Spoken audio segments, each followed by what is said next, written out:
Bonjour à tous, une nouvelle vidéo dans ce cycle de vie du logiciel. Et aujourd'hui, j'ai eu envie de faire une vidéo sur les tests. Les tests sont absolument importants dans le développement d'applications et même dans la maintenance d'applications. Alors avant de préciser ce qu'est un test et de vous expliquer comment on code un test, il me faut décrire rapidement deux notions centrales pour les tests que sont les anomalies et les bugs. Alors les anomalies, qu'est-ce que c'est? Il y en a partout, il y en a dans tous les logiciels.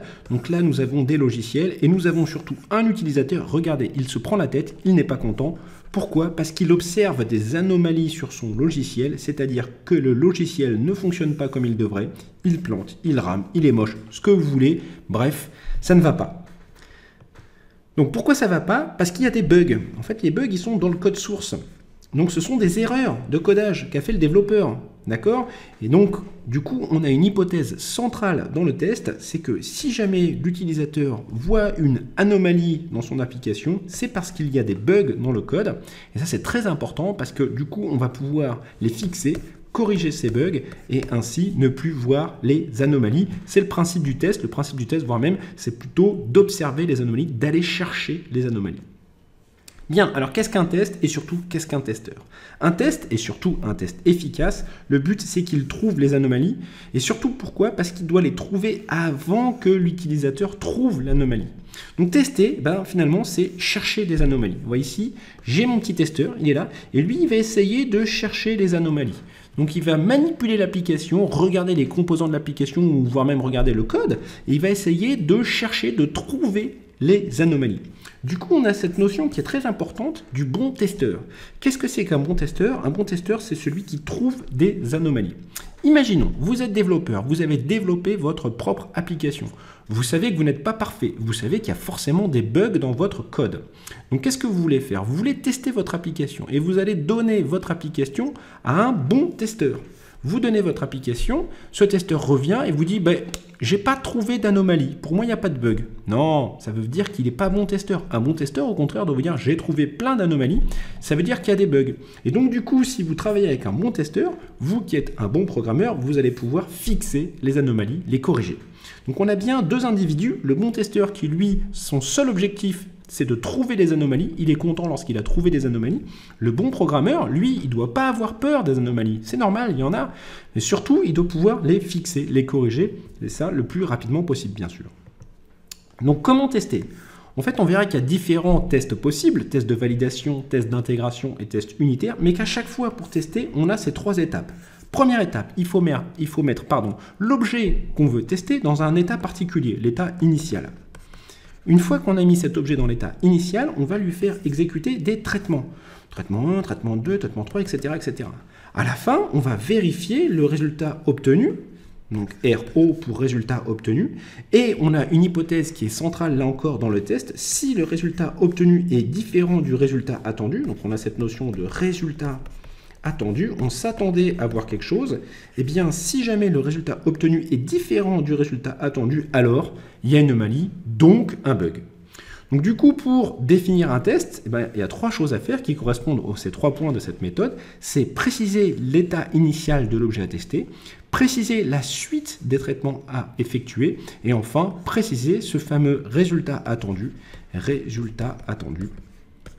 dans le but de pouvoir exécuter ce test automatiquement ou pas et ainsi pouvoir comparer le résultat obtenu avec le résultat attendu. Si jamais c'est différent, alors il y a des bugs. Si c'est pas différent, alors on va développer cette notion de confiance. Ça veut dire qu'on n'a pas vu d'anomalie, donc peut-être il n'y en a pas.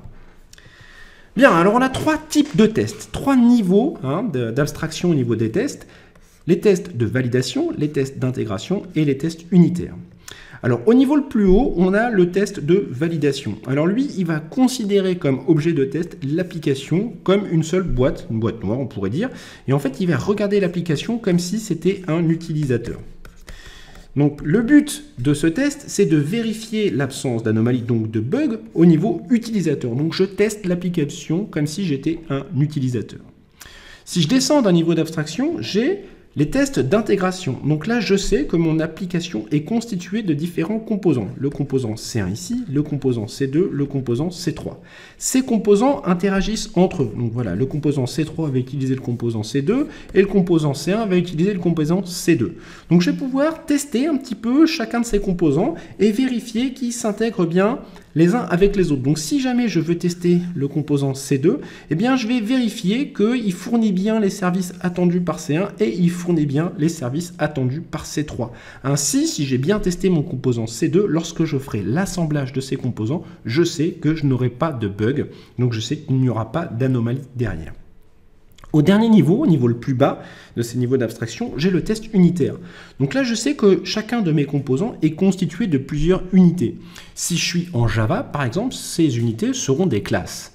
Si je suis en JavaScript, ces unités seront des fonctions ou pourquoi pas des modules. Chaque langage de programmation a ses propres unités.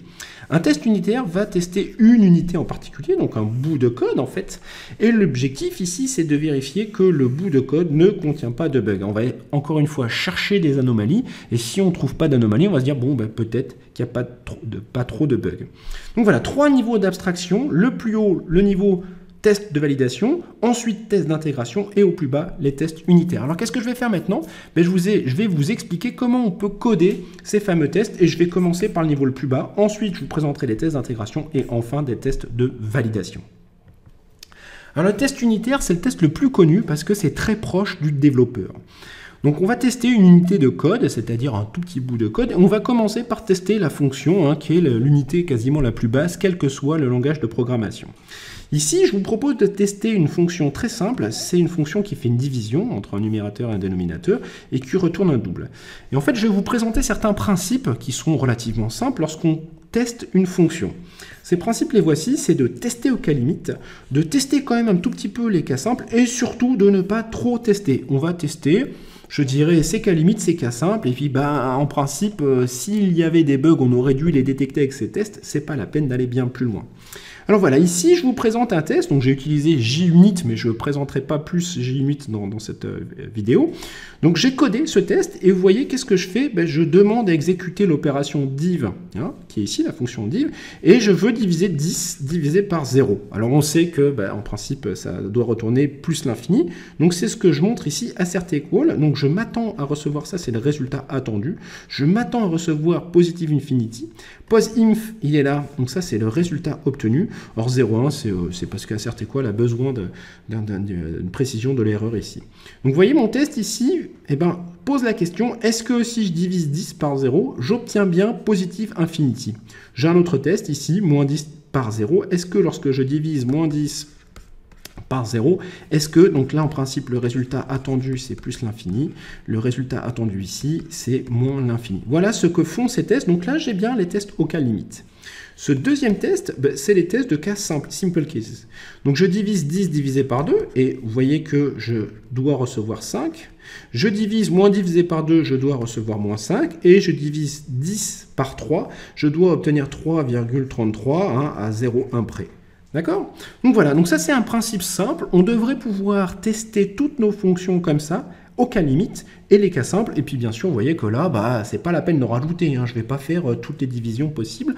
Ça ne sert pas à grand chose, ça ajoute pas grand chose à la confiance de mon test. Alors, maintenant, chose beaucoup plus difficile. Imaginons que j'ai une autre fonction, ici c'est une fonction de tri, qui prend en entrée un tableau et qui ressort en sortie un tableau trié.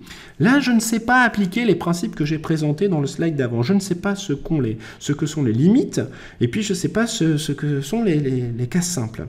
Alors, j'ai de nouveaux principes. Ceux-là sont un peu plus difficiles à suivre, mais si vous le faites, vous allez devenir très rapidement un bon testeur.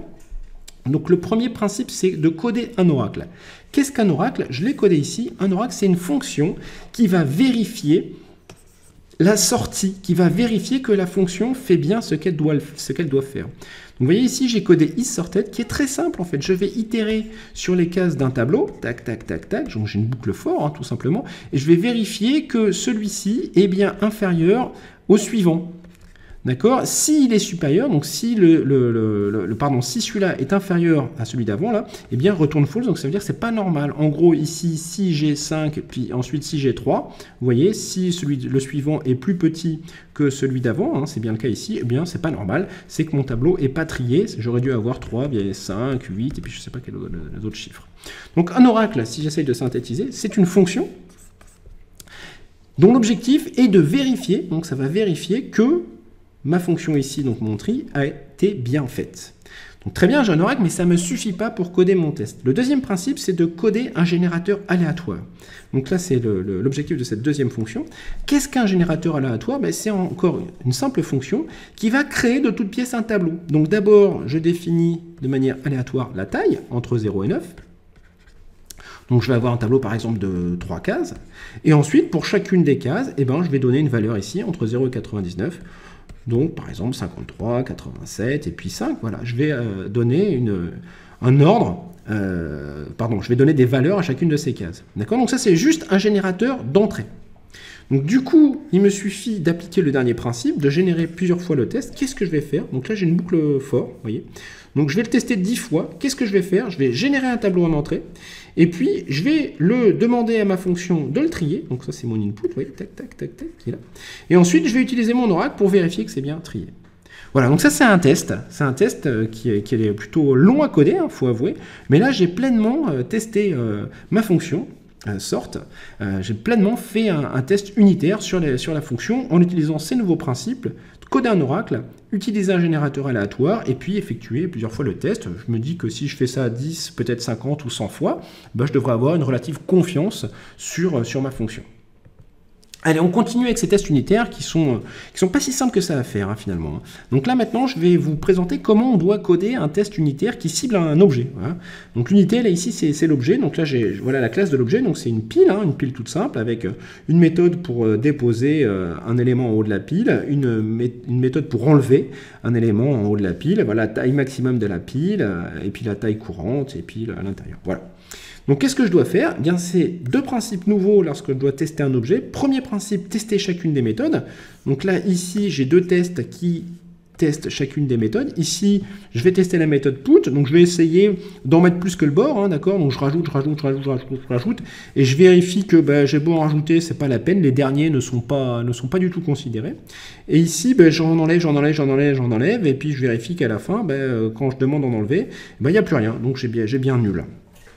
Et enfin, bien sûr, le plus compliqué, et là, en fait, il y a beaucoup de combinatoires, donc c'est là où c'est plus que compliqué à tester, et il n'y a pas de solution miracle, eh bien, je vais tester les effets de bord et donc les combinaisons entre les différentes opérations. Donc, je sais que lorsque j'appelle cette méthode, je rajoute +1, lorsque j'appelle ces méthodes, j'enlève un truc. Donc, je vais essayer ici d'en ajouter un, puis de l'enlever et de vérifier que c'est bien le même. Voilà, un test somme toute relativement basique. Il faudrait que j'en fasse plein et il faudrait que j'ajoute plus haut que le bord et puis que j'en enlève un et que je vérifie que c'est le dernier qui a été ajouté mais avec la bonne taille qui est bien retourné. Voilà, donc là ça vous permet de voir un petit peu comment on teste un objet. Donc avec ces deux principes, tester chaque méthode et tester surtout les effets de bord, donc l'entrelacement entre les méthodes. Donc j'ai fini avec les tests unitaires. Maintenant, je vais vous présenter le deuxième type de test, que sont les tests d'intégration. Alors pour moi, les tests d'intégration, c'est les tests les plus difficiles à écrire. C'est vraiment difficile parce qu'on doit considérer le composant qui constitue l'application, et bien souvent, ces composants ne sont pas super bien spécifiés, en tout cas, leurs interfaces ne sont pas super bien spécifiées, et on ne sait pas trop comment les tester. Alors je vais prendre ici un exemple relativement connu d'un composant qui est un service REST. Donc il propose ces services par des appels HTTP. Voilà ce que c'est qu'un service REST. Je ne vais pas rentrer beaucoup dans le détail, il vous suffit de comprendre ça pour comprendre comment on fait un test d'intégration à ce niveau. Donc ce composant REST, il existe, c'est pas moi qui l'ai codé, c'est OpenWeatherMap, donc c'est un composant qui permet de donner la météo. Et on peut demander la météo soit en donnant le nom d'une ville, soit carrément en donnant le nom d'une ville, et puis de préciser, si jamais le nom n'est pas assez précis, le code du pays. Alors là encore des principes pour faire les tests d'intégration. Donc on va tester les appels nécessaires. Donc j'imagine que ce composant sera intégré dans mon application, donc j'aurai d'autres composants qui vont l'utiliser. Alors ces autres composants vont peut-être pas utiliser toutes les services qui sont offerts par notre composant REST. Donc on va tester uniquement ceux qui seront appelés. Donc ça, c'est un petit peu normal, mais parfois c'est dur à avoir l'information. Ensuite, on va vérifier les cas d'erreur. Donc là, c'est le test vraiment, je teste un cas d'erreur. Donc je fais un appel, mais pour utiliser ce service, on a besoin d'une clé. Bien souvent, on doit donner une clé de développeur. Et là, je n'ai pas de clé de développeur. Vous voyez ce que je fais? Je code tout simplement l'appel au service. Je donne l'URL, je crée mon HTTP client, je crée ma requête, et puis j'exécute ma requête et j'obtiens une réponse. Et comme je n'ai pas donné de clé, je dois recevoir, donc ça c'est le résultat attendu, je dois recevoir HTTP 1.1 401 unauthorized error. Donc, et je vérifie, ça c'est le résultat obtenu, je vérifie que j'ai bien ce résultat obtenu qui correspond à ce résultat attendu. Si ce n'est pas le cas, ça veut dire que j'observe une anomalie et donc il y a une exception. On peut vérifier d'autres choses, on peut vérifier les formats de retour. Si ce service me donne du JSON, il faudra que je vérifie que mon JSON est bien comme il doit être, c'est-à-dire qu'il correspond bien à ce que je m'attends à recevoir, qu'il y a bien une propriété, par exemple température, qu'il y a bien une propriété, par exemple vide, etc. etc. Donc je n'ai pas à en dire beaucoup plus sur les tests d'intégration. Il faut savoir que ce sont les tests les plus compliqués à écrire et pourtant il ne faut pas les négliger. Alors, troisième type de test, on a vu le plus haut niveau d'abstraction, test de validation. Donc là, je vous rappelle qu'on teste l'application à part entière. Donc là, j'ai mon application et je teste comme si j'étais un utilisateur. Donc qu'est-ce qu'on va faire? Ici, comme exemple, on va vérifier le scénario d'un site web. Alors, je ne me suis pas pris la tête, j'ai carrément pris Google. Donc ça, c'est mon application. Et en fait, on a des super outils. Donc moi, j'ai utilisé Selenium, qui est pas mal, qui permet de scripter. Donc là, c'est mes principes, je fais un peu tout à la fois. Donc en fait, les principes, c'est de scripter le scénario d'un site web. Donc j'ai utilisé un outil, Selenium, et puis j'ai exécuté Google, j'ai fait une requête sur mon nom, là, Xavier Blanc, et puis je vais vérifier que ici j'obtiens bien ma page web, comme ça je suis content. Donc grâce à des outils tels que Selenium, on peut scripter le scénario. Donc vous voyez ici, c'est une interface de Selenium, et je vois que j'ouvre une URL, donc la cible, ça sera Google. Ensuite, je tape Xavier Blanc, j'appuie sur Entrée, et je vérifie que le texte, c'est bien Xavier Blanc, l'abri, et donc du coup, si c'est bien ça, je suis content. Donc c'est mon résultat, ça c'est résultat attendu, et je vais pouvoir exécuter grâce à Selenium ce scénario. Alors, contrairement à ce qu'on pourrait croire, les tests de validation, si on utilise des outils qui sont plutôt bien faits, ne sont pas si compliqués que ça à réaliser. Par contre, il faut avoir une bonne compréhension de l'interface, je dirais, de l'application avant de pouvoir vraiment les exécuter automatiquement. Voilà, donc j'ai fini avec ces trois niveaux d'abstraction des tests. Maintenant, on va pouvoir répondre à ces petites questions qui sont vitales lorsqu'on veut écrire des tests. C'est quoi tester? Parce qu'on pourrait tout tester et ça va devenir rapidement cher, très coûteux, ça va nous prendre du temps.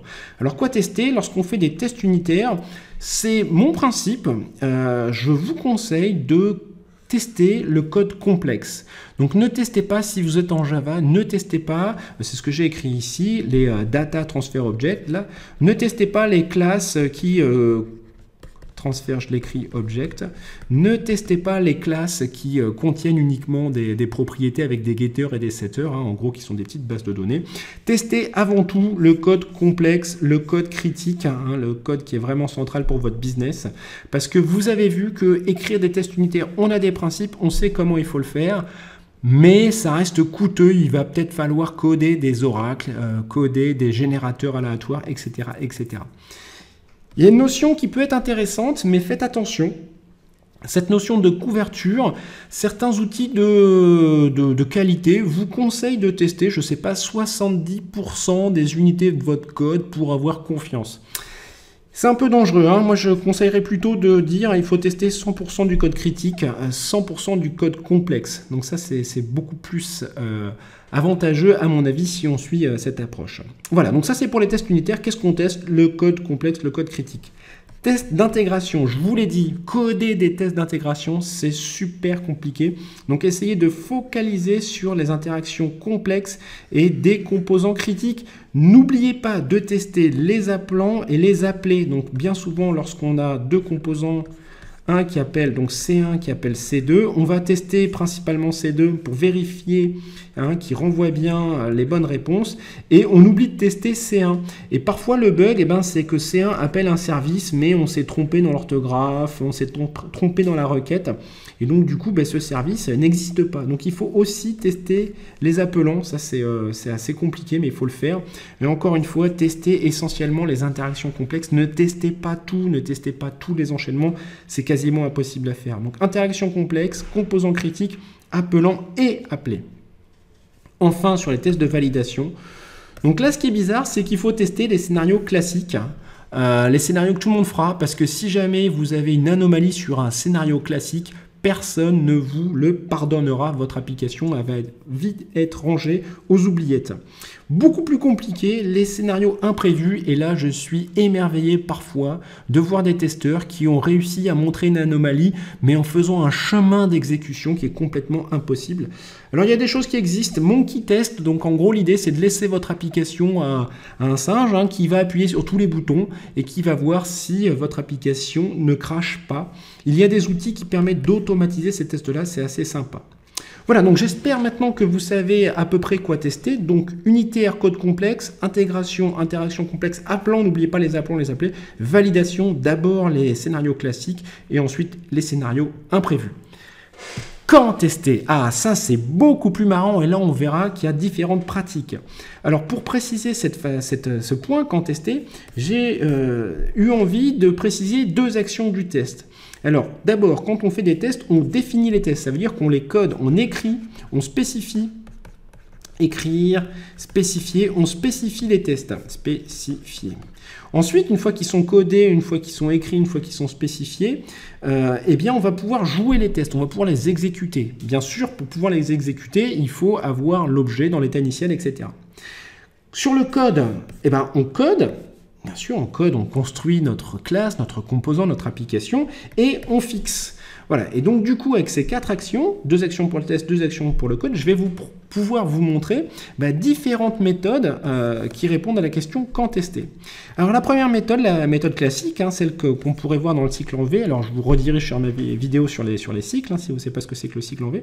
La méthode classique consiste d'abord à je code, d'accord, je définis mes unités, mes composants, mon application. Ensuite, je passe mon application à un testeur qui va définir les tests, qui va ensuite jouer les tests, détecter des anomalies, vous retournez ces anomalies, puis ensuite fixer. Ça, c'est à vous en tant que développeur, vous allez pouvoir fixer votre objet. Et puis, on peut itérer indéfiniment, enfin indéfiniment non, jusqu'à ce qu'on soit content, qu'il n'y ait plus trop d'anomalies, plus aucune même anomalie, et que donc du coup, on ait une relative confiance sur notre application. Ça, c'est le scénario classique. Classique, pas si facile à faire que ça. Alors, ce que beaucoup de gens font, c'est ce que j'appelle moi la non-régression. Qu'est-ce que la non-régression? Vous codez, et puis vous mettez en production. Et là, vous attendez de voir s'il y a un bug. Alors, c'est pas génial, parce que là, c'est bien souvent l'utilisateur qui se rend compte qu'il y a des bugs. Mais si jamais quelqu'un voit un bug, 6 bugs, alors vous définissez un test, vous exécutez ce test, donc tester, jouer les tests, ça c'est jouer, et puis vous fixez. Et vous êtes sûr, en suivant ce principe, que ce bug-là, cette anomalie-là, ne reviendra plus jamais, parce que à chaque fois que vous ferez une évolution, si vous faites une évolution, vous retesterez ce bug, et donc vous êtes sûr que ce bug sera plus jamais présent. Donc ça, c'est une approche par non-régression. Petit inconvénient de cette approche, c'est que ça nécessite le si bug, donc ça veut dire qu'il y a peut-être un utilisateur qui va se rendre compte de l'anomalie, et il faudra vite qu'il ait un moyen pour exprimer cette anomalie. Donc c'est ce qu'on peut faire par exemple avec des bêta-testeurs. Enfin, une approche qui est très à la mode, qui est le Test-Driven Development. Test-Driven Development. Celle-là, j'aime beaucoup. Pas facile à mettre en place. Development. Voilà. Donc l'idée, c'est de commencer, vous allez trouver ça peut-être dingue, de commencer par définir les tests. Donc là, si on commence par définir les tests, en fait, c'est une espèce de contrat. On dit, voilà, il faut que notre application passe ces tests-là. Et c'est aussi un moyen qui permet de dire aux développeurs, écoute, tu arrêtes de développer lorsque tu auras codé l'application qui pourra passer ces tests. Donc c'est une approche intéressante en termes de management. Donc on définit d'abord les tests, ensuite on code, ensuite on joue, et si jamais il y a des bugs, on fixe et on continue comme ça. Vous voyez? Donc ça, c'est une approche très à la mode qui s'appelle le Test Driven Development. Voilà, donc j'ai fini à répondre à cette question quand tester. Il me reste maintenant à préciser, je dirais, qui fait quoi. Donc on a des environnements de test, on sait qu'il y a différentes phases de développement, et quel test faire en fonction de quelle étape du logiciel. Alors, je vous rappelle, sinon, regardez ma petite vidéo sur le cycle de vie d'un logiciel, hein, le côté overview. Je vous rappelle qu'il y a 3 grandes étapes dans la vie d'un logiciel. Il y a le développement, donc là, c'est le développeur qui va coder l'application. L'intégration, donc là, on a quelqu'un qui va récupérer tous les bouts de code, tous les composants qui va les assembler pour faire la grosse application. Et enfin, on a la production. Là, ça veut dire que l'utilisateur peut exploiter votre application. Alors bien souvent, ce qu'on voit, c'est que les développeurs, eux, peuvent faire les tests unitaires, il n'y a pas photo, c'est eux et uniquement eux qui font les tests unitaires. L'intégrateur ne peut pas faire les tests unitaires, c'est pas possible, il n'a pas vraiment accès au code. L'intégrateur, lui, il va plutôt faire les tests d'intégration, donc avant d'assembler tous ces composants, il va vérifier les tests d'intégration. Donc du coup, c'est lui qui va s'occuper de l'intégration et ensuite il va passer la main à la production et la production va pouvoir tester les tests de validation, hein, tester l'application d'un point de vue utilisateur.